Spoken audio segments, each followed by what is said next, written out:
Ils ont créé un nouvel élan, un nouvel espoir ci réew mi et s'ils veulent le réussir il faut qu'ils acceptent de s'arrêter bu ñu déglu nit ñi woy mais ils n'ont pas encore fait un mois. Pourquoi on veut leur demander un bilan?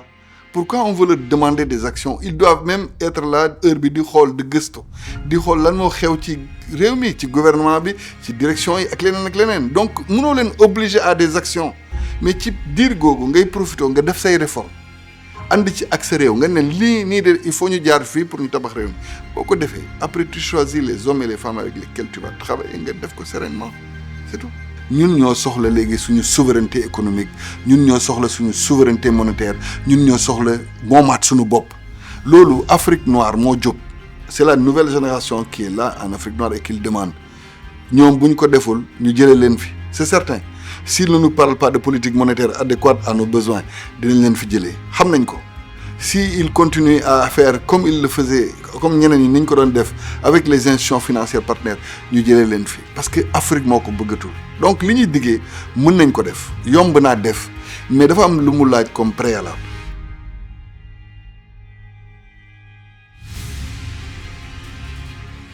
di nuyu waa kër gi yëpp nag di nuyu doomu Sénégal yi nekk ci biir réew mi ak bitim réew di la sant nag ci invitation bi. waaw di sant yàlla parce que expérience bu mag la woon lu tax mooy dafa nekk beneen dynamique bu bees ci sama carrière politique ndax dëgg la bi may dugg ci politique en 2012 dama bëggoon gunge nit bu nga xam ne gëmoon naa ni vision bu mu amoon ci réew mi baaxoon na ci suñu réew donc muy Macky Sall après mu falu ñu gunge ko ba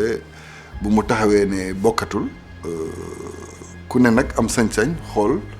naka la gisee réewam ak naka la yaakaaree ni jàngoro yi fi nekk wala jafe-jafe yi naka lañ koy saafara fekk na nag aussi ci période yooyu man ma amoon jotu gëstu ci li jëm ci suma réew gëstu bi nag initialement benn contribution la waroon nekk ci axe programmatique bu yu Macky Sall ma tuddee woon que le Sénégal qui vient mais bu ma ne du candidat ma gën a gëstuwaat wax sama xalaat ci suma réew ci wàll yu bëri nag ci yu bëri bon éditeur bi sax am na ay sujet polémique yi nga xam daf ko mujj génnee mais li am solo mooy dama génnee woon suma xalaat pour la postérité parce que réew noonu lañ koy defaree ku ne day am xalaatam après kuy liggéey bu ko neexee dem tibb fu ne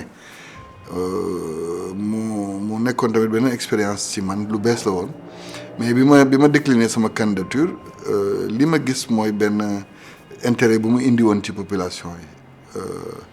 ma dem ci ak ay nit yi nga xam ne xarañ nañ ils se sont investis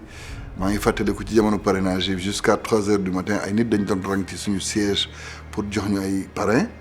mais loolu yëpp dafay tax ba nga xam ay nit ngeen ànd mu nekk benn équipe bu nga xam ne ba léegi fi ñu jàpp foofu lañ jàpp mais les hommes et les femmes de conviction qui m'ont accompagné et que je remercie vraiment au passage expérience bi nag nekk lu rëy parce que lu bees la woon moi j'ai pu dans le cadre d'équipe politique ànd ak ay nit gunge leen le premier ministre Mahammed Boun Abdallah Dionne yàlla na suuf sedd ci kawam gunge woon naa ko comme son directeur de campagne en 2017 yàlla def aussi ma amoon beneen expérience ak le président Macky Sall ba muy utaat deuxième mandat donc mais lii nekk beneen perspective bu bees parce que yow yaay jiitu bon yow yaay xam jafe-jafe yow yaay ut solution yi tey une élection présidentielle c'est beaucoup de moyens humains matériels financiers yi nga xam ne ndekete yow en fait dugg ci rek mais kumpa gi la woon quoi mais après li muy indi jafe-jafe kenn xamul lu mu toll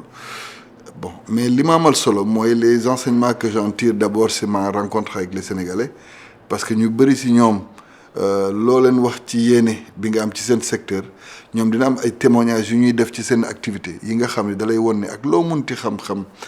jàngoro nit ki moom li mu xam ci boppam moo gën a bëri donc dina indi lu bees ci expérience ak perspective beneen bi aussi mooy je sais que mon message a beaucoup pénétré les Sénégalais au point que candidats yu bëri sax je les ai entendus reprendre ça parce que élection aussi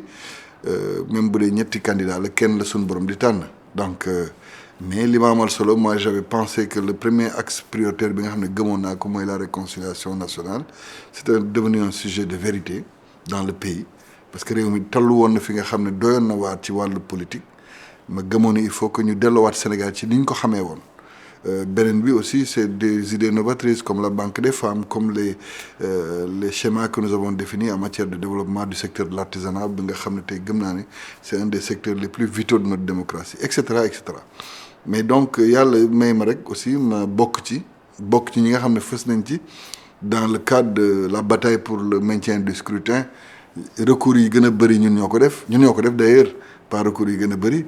Ensuite xeex bi ci mbedd bi ak ci médias yi dañ ko def loolu yëpp daf ma doon jàngal yu bees donc c'était comme une métamorphose alors que c'était des convictions que j'avais et que je défendais bon mais tout ça m'a appris aussi que en politique aussi les grands ensembles continuent à être les plus performants boo ko xoolee dans les résultats les 5 premiers ce sont de très grandes coalitions. Donc ils avaient les partis, des mouvements et de personnes qui avaient des envergures nationales donc ñoom ñoo gagné mais may ñaan aussi mu nekk combat bu bees pour réew mi parce que réew mi waratul dund lu mu dund ci ñetti at yu ñuy génn waratuñ ko def conquête la c'est vrai 60 ak expérience am 2000 ak expérience am 2012 ak expérience am mais 2024 daf ñu delloowaatoon avant 1968 ci wàllu liberté individuelle. Mais tey jii gëm naa ni nag waratuñ delluwaat foofu ci réew mi war nañ jox un autre Sénégal à nos jeunes et à nos femmes pour que ñu xam ne résolument réew mi kanam la war a dem avec la sécurité et la sérénité qu'il faut.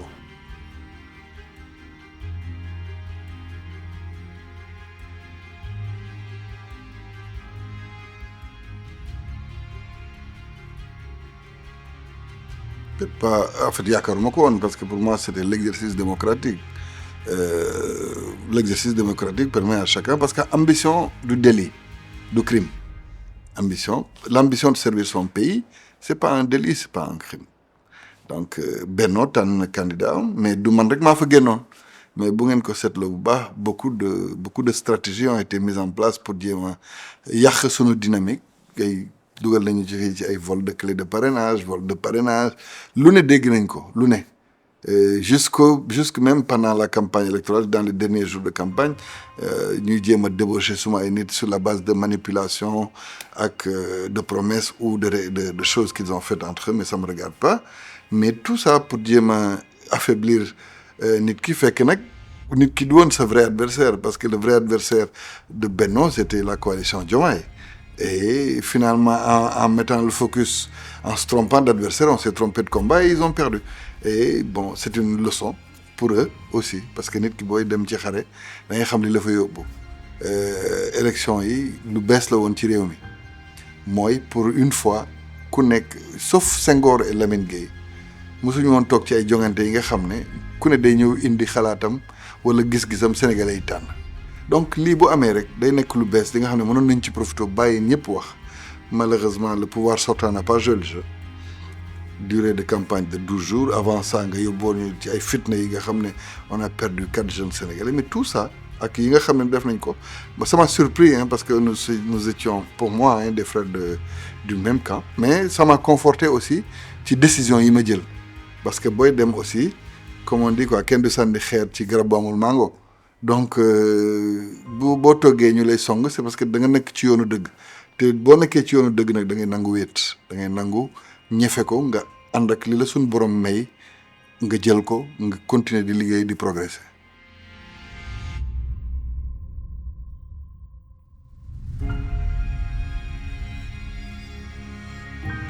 Du point de vue politique je pense pas qu'il soit sorti par la grande porte ci ñaari cadre yëpp bu njëkk bi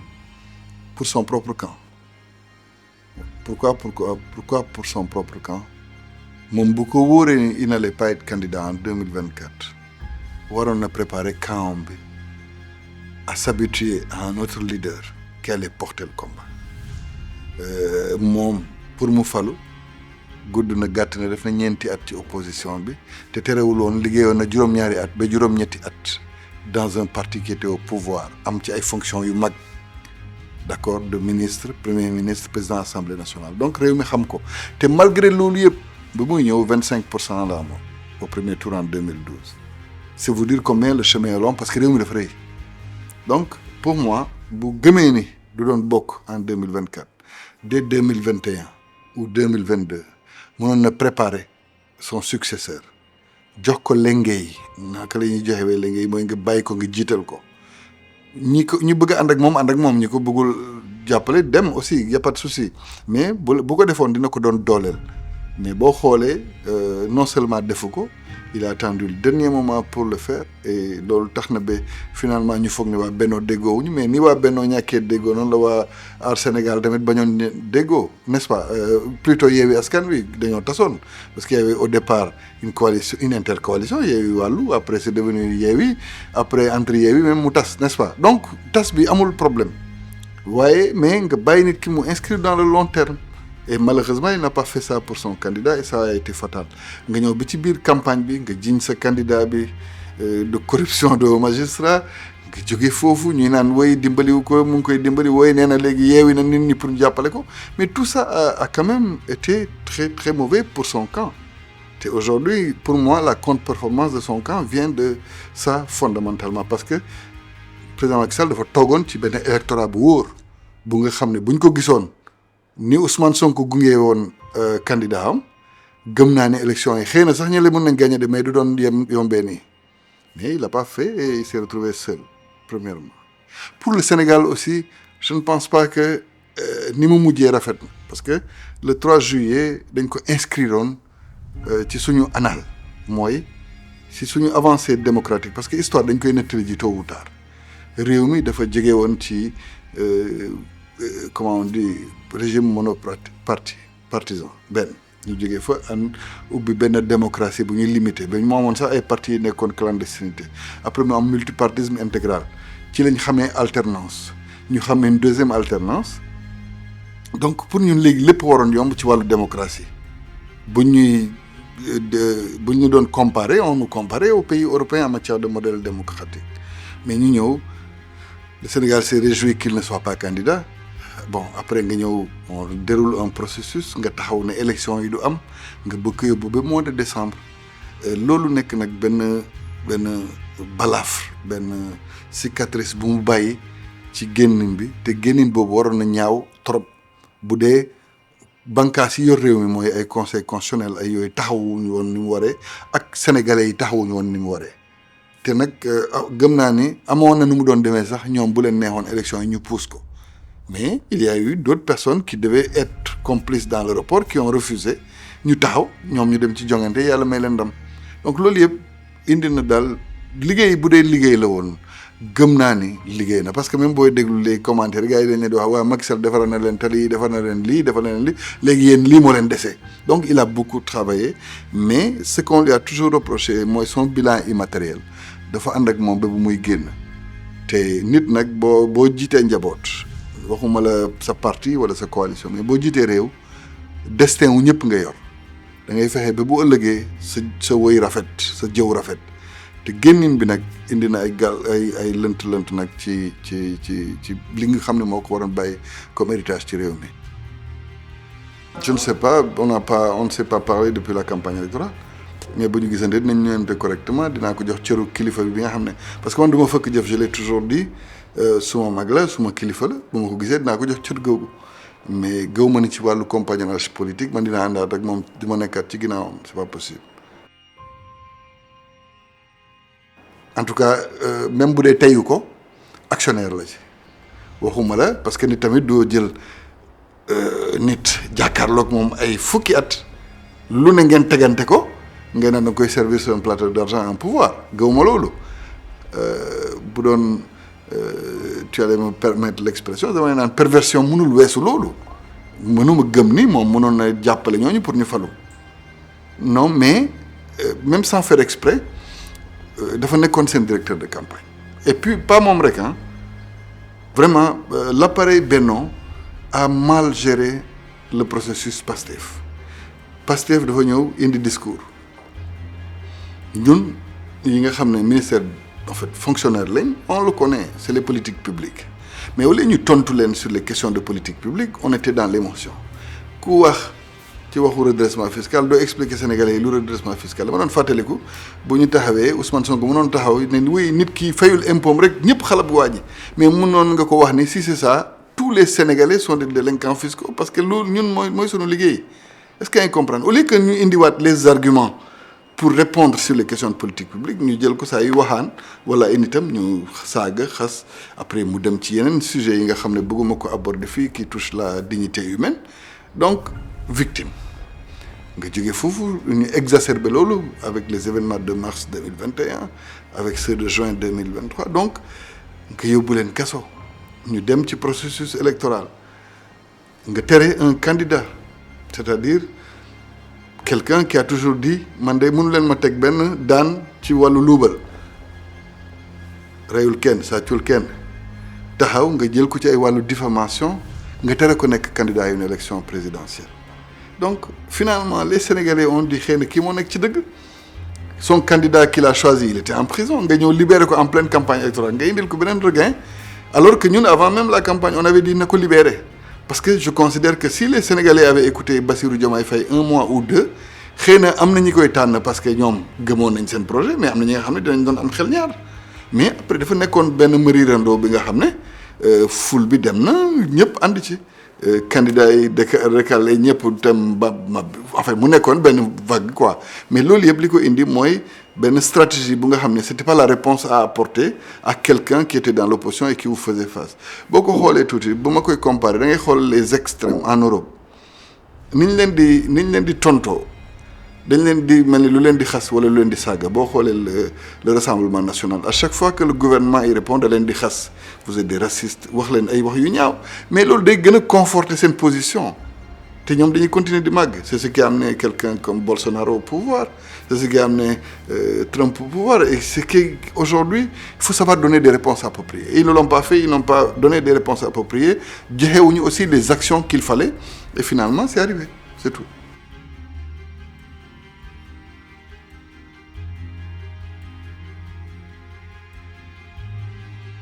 xam nga rupture moom saa yu nit ku bees ñooy rupture day am déjà le président de la République c'est un nouveau le premier ministre c'est un nouveau principe simple c'est une rupture c'est la même rupture qu'on a connue en 2000 c'est la même qu'on a connue en 2012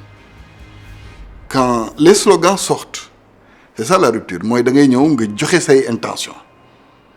bon moi eux ils ont été plus loin en disant projet et en disant rupture systémique. Maintenant, c'est quoi une rupture systémique? Moi, c'est ça que je veux comprendre. Et que je ne parviens pas à appréhender dans leur démarche. Parce que, gisuma lu ñu def li nga xam ne mun naa ko wutaleeg les premiers mois de gouvernance ou de magistère de Macky Sall ou de Abdoulaye Wade. Vous êtes venu au pouvoir, vous gouvernez avec vos hommes et vous gouvernez avec quelques autres Sénégalais que vous avez triés. Xam nga les notions de cumul sont réglées par la loi. Et c'est pourquoi d'ailleurs, moi je les invite à plus d'organisation dans leur démarche xam nga lu tax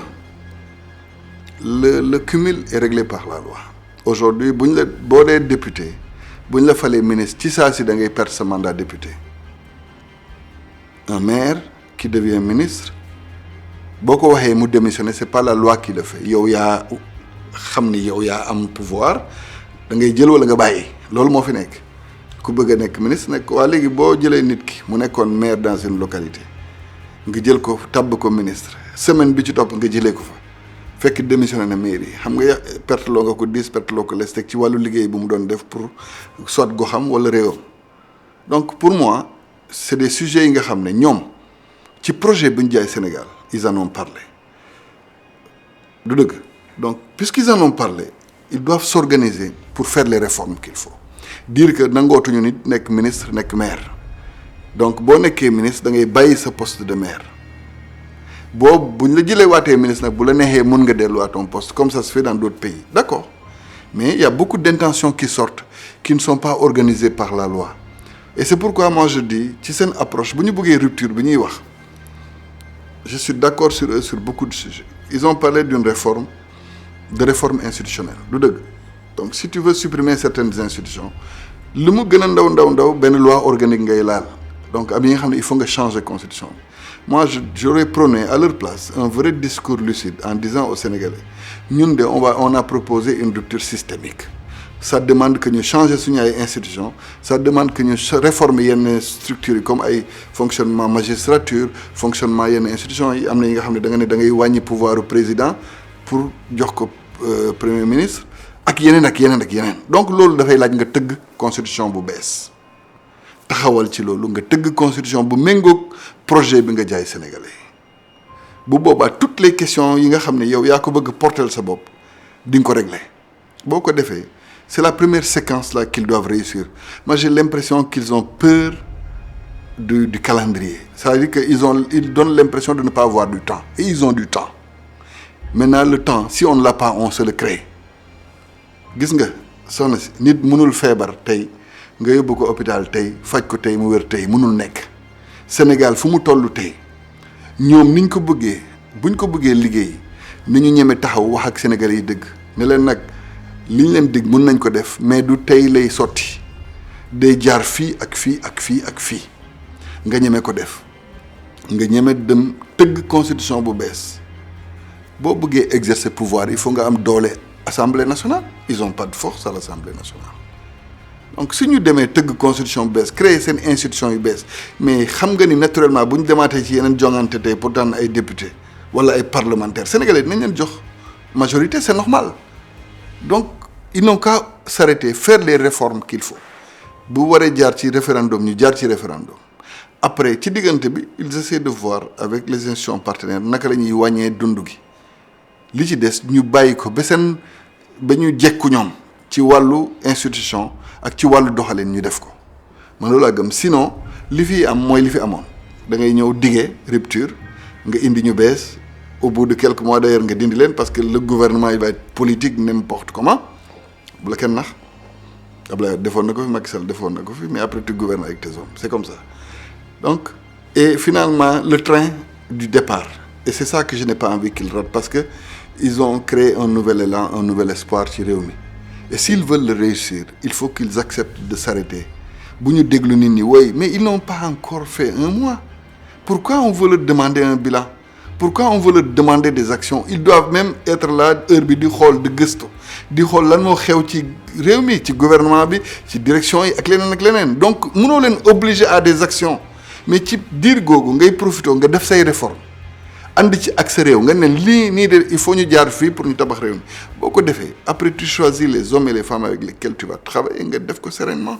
c'est tout. man damay wax toujours y a l'accessoire et y a le principal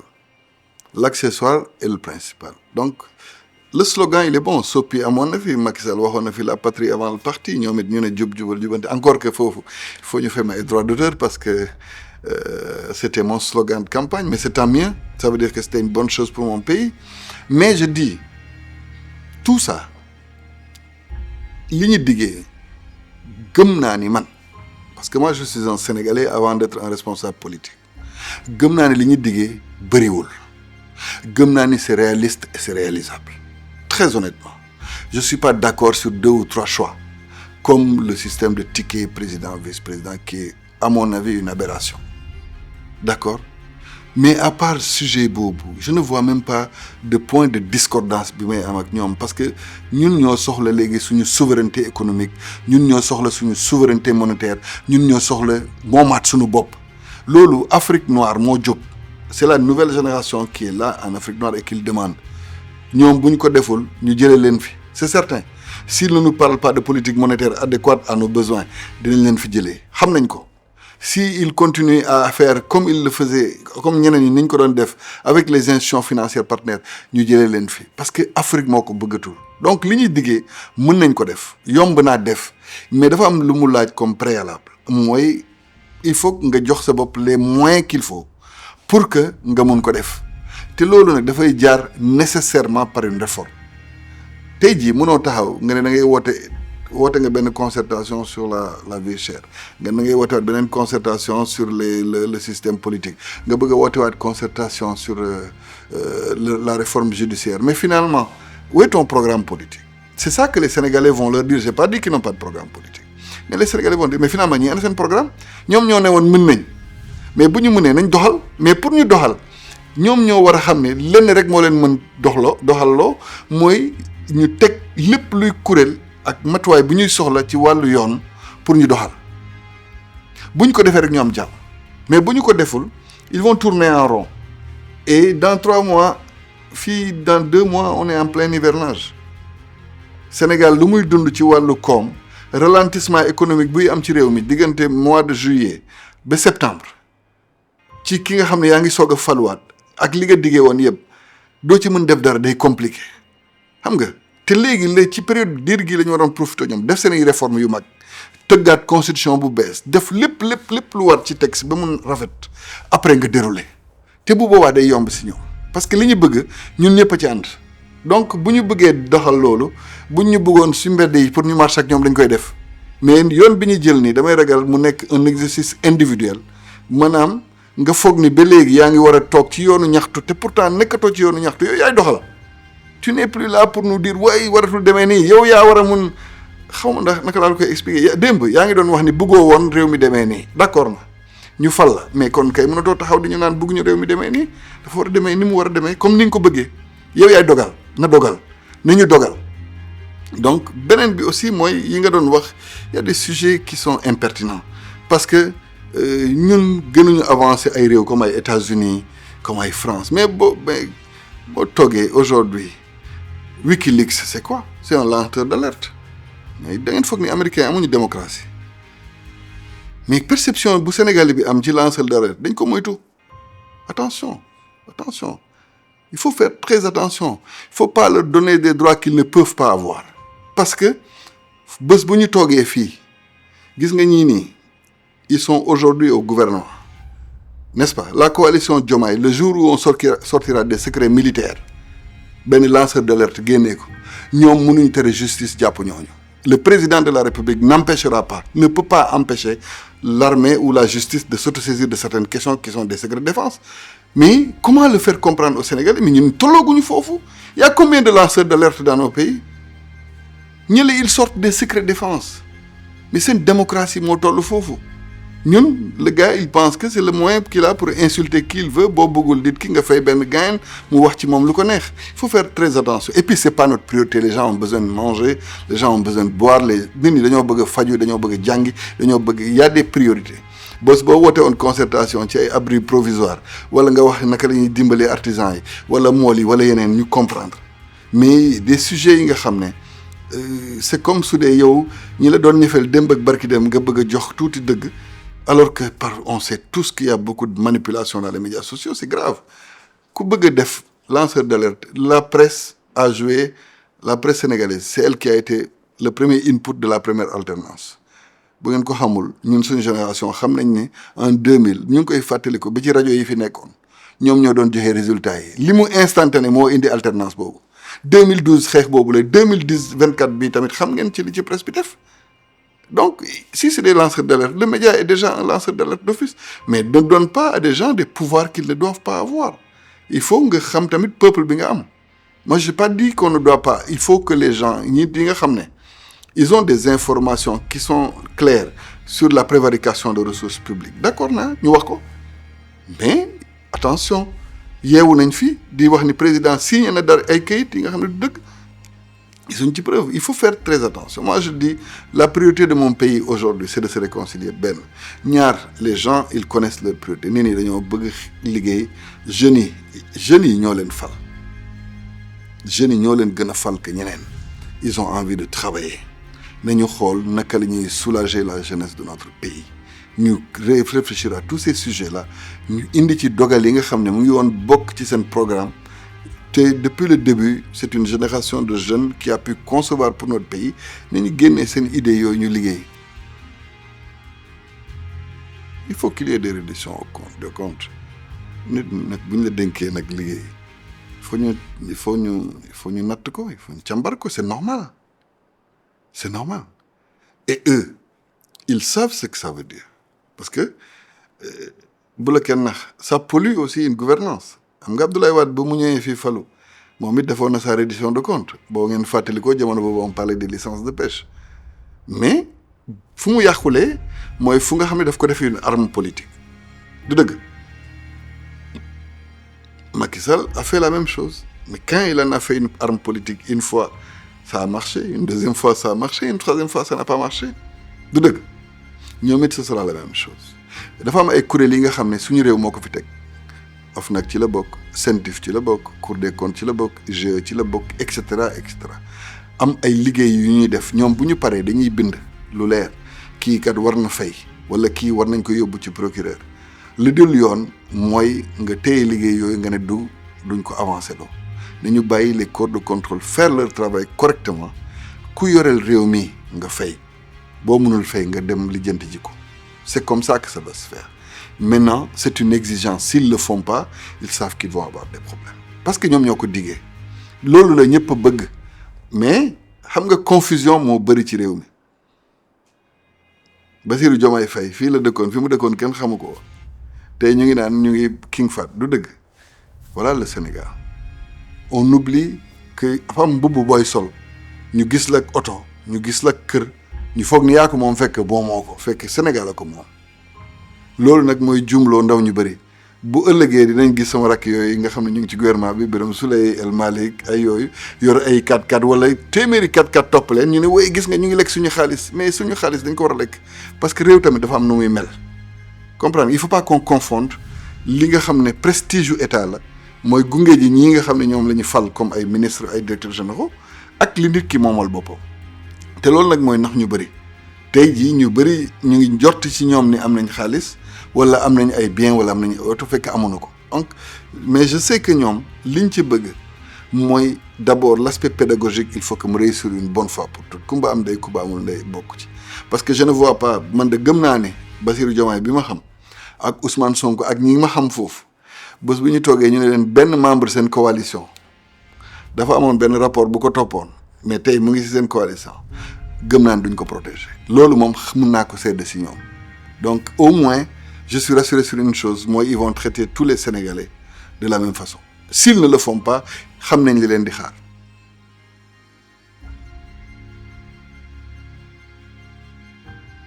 ah waaw soxna si Ousmane Sonko ban taxawaay la amoon bi muy nekk assemblée mën nga ma ko wax wala Sénégalais da xamoon nañ ko ñoom Barth ñoom Guy Marius ñoom ñëpp koo ci gis nga c'est ça qu'on appelle l'ironie de l'histoire c'est tout c'est pas autre chose ah le jeu politique c'est le jeu politique ah pourquoi dañuy ñëw dérouler leen tapis rouge non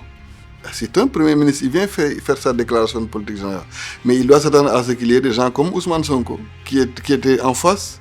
de Benno et qui vont être en face demain c'est tout c'est ça la vie il y a pas autre chose Sénégal moo ñu ñor mais je dis comment vous voulez que des députés yi nga xam ne fekkee woon nañ ñoom seen i ndaw jiite réew jiite gouvernement ñëw assemblée ñu teg leen àdduna ak li ci biir nga ne léegi ñii seen ndaw day ñëw kenn du ko rek dara ah non c'est un jeu politique laissez les politiques faire leur jeu politique maintenant tout dépend de la posture du premier ministre est-ce que yaa ngi comprendre tout dépend de la posture du premier ministre moom moo war a xam ni tey moom moo jiite gouvernement moom moo soxla wax ak sénégalais yi jaaree ko ci benn kuréel bu nga xam ne ñoom ak moom ñoo tolloo dignité du nekk au service de notre pays mu am nag message bu muy jàllale ci ñoom lay jaar ñoom ñu war a gëstu ñu war a poser ay questions am na nu muy doxalee li ñu njort ci lu ñaaw mën na fa bañ a am mais gëm d'accordal ni metti woon na démb ak barki démb nag donc ku nekk nag ak lu muy def. On est parti aux élections en 2012 ça coïncidait quoi oui ça coïncidait mais li mooy xam nga am na benn question boo posé woon ba ci wàllu rupture ba ma lay naan ils doivent se donner les moyens de travailler je suis Bassirou Diomaye Faye aujourd'hui je suis Ousmane Sonko aujourd'hui chef du gouvernement li may njëkk def mooy je réforme mes institutions ak toutes les réformes que je dois faire d'ici 1 mois tous les textes doivent pouvoir être prêts nga dem référendum nga teg nag sa constitution nga dem à des élections de représentativité yu bees li la yàlla may nga jël bu dee am nga majorité nga gouverner noonu mais nii sénégalais mënul comprendre sax que député wu Benno di leen gunge sénégalais mënu ko comprendre parce que ñoom it kenn defoon nañ ko fi démb ak barki démb bu leen fàtte ni opposant bi moom la ñuy wax héros ah yaa ngi dégg démb ak barki démb képp ku contrôle Benno Bokk Yaakaar jàmbaar nga woon waa tey donc tey da ngay nekk dans une position boo leen jàppalee on va penser que vous êtes un corrompu wala nga ragal pour sa mandat donc pour moi qu'ils aillent vers les réformes et les réformes là dafa am solo ci ñoom parce que système bu ñu bëgg a changer mënuñu ko changer ak lii nekk fii tey waxuma la assemblée nationale bi de ak li nekk ak nit ñi tëggee réew mi tey mënul nekk. Ils ne peuvent pas parce que le procureur dina am toujours ce rôle d'assujetti par rapport au ministère de la justice di foog nga dindi loolu nga bëgg dindi yaa ngi bëggoon indi yeneen bànqaas yu bees ci tribunal bëggoon indi leneen ci doxalinu institution ñemel def réforme sinon doo am liberté te nii ils vont pas avoir ils sont pas à l'aise. Il y a Benno qui a son nombre de députés xam nañ ko mais que man xawma comportement xalifiste yi n'est-ce pas xawma comportement PDS donc c'est compliqué. Boy Diao continue. Aujourd'hui, c'est ceux qui étaient au pouvoir qui sont à l'opposition. Donc, c'est le candidat qui était au pouvoir qui est à l'opposition. Moi, je suis dans une position d'observation parce que dans mon groupe, nous sommes à savoir qu'est-ce qu'on doit faire. Nous allons continuer parce que nous aussi, nous avons mois d'août, août, avril, moi, oui, bon, maintenant je vais au pouvoir ou bien je vais dans l'opposition. Non. Je suis avec une équipe, nous sommes liggéey. Mais dama gëm ni heure bii àdduna moo mel noonu nit buñ ko falee sauf extraordinaire parce que gis naa li xew Argentine ñoom ñoo fal nit mu ne leen boo ngeen ma falee lii ak lii lay def ñu fal ko muy def loolu ñu koy xeex mais normalement nit boo ko falee mu ne la lii ak lii lay def ci jamono yooyu loo munti wax li koy contre nit ñi duñ la déglu donc fii ak 6 mois 1 an je ne pense sauf xanaa ñu def ay erreurs yu bëri parce que je pense que nag li leen mayoon doole démb ak barki dem ñu ngi koy commencé ñàkk mooy seen communication donc ñoom ils doivent savoir communiquer avec les Sénégalais ñu changer disque bu ñu changer disque xam ni dañoo yor léegi destin aux Sénégalais yi wax leen fan la ñuy jaar ak ñoom fii ak 6 mois 1 an tant que ñu ngi jël yoon boobu kenn mënul wax li ñuy dégg donc da ngay toog di observer di wax sa xalaat comme ni ma koy defee nii gëm ni lii bu ñu ko defoon parce que li may wax nii mën nañ ko jëlee comme une critique. Parce que quand je dis qu'ils aillent faire les réformes d'abord, c'est une critique. Mais elle est positive pour eux s'ils m'écoutent. S'ils ne m'écoutent pas, nous sommes bop, mais le résultat est du parce que désaffection, ce sera pendant l'hivernage quand les Sénégalais auront faim. Comprendre? Donc, de femmes, je ne peux pas me prononcer tout de suite. Je suis en train de travailler avec une équipe, par une évaluation, et bientôt, vous saurez, vous allez dégler.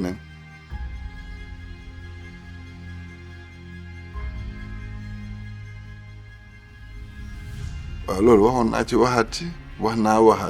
xam nga démb la yombul woon bi ma koy wax heure bi nga xam ne ñu ngi leen tam dëmm heure boobu moo yomboon nga seede parce que tey jii lu ma wax rek ñu foog dafa am lu may wut te wutuma ci ñoom dara lu dul li nga xam ne cër ñoom lay wax de du ñoom rek de yaa ngi wax Bassirou Diomaye da nga ciy tuddaale Ousmane Sonko tudd ci Birame Souleye Diop tudd ci Waly Diouf Bodian tudd ci ñu bëri nag dafa am cër bu ñu am bi ma am ci ñoom man seen kilifa laa seen mag laa loolu du ma nangu tey ma ciy waxaat ñuy foog dafa am lu may wut mais dama gëm ne nit boo amee cafeel ci moom da nga koy yéene li nga yéene sa bopp te heure bi li may def mooy ñaanal leen toujours je l'ai dit wax naa ko Ousmane Sonko nee naa ko man de li may ñaan mooy les rentiers de la tension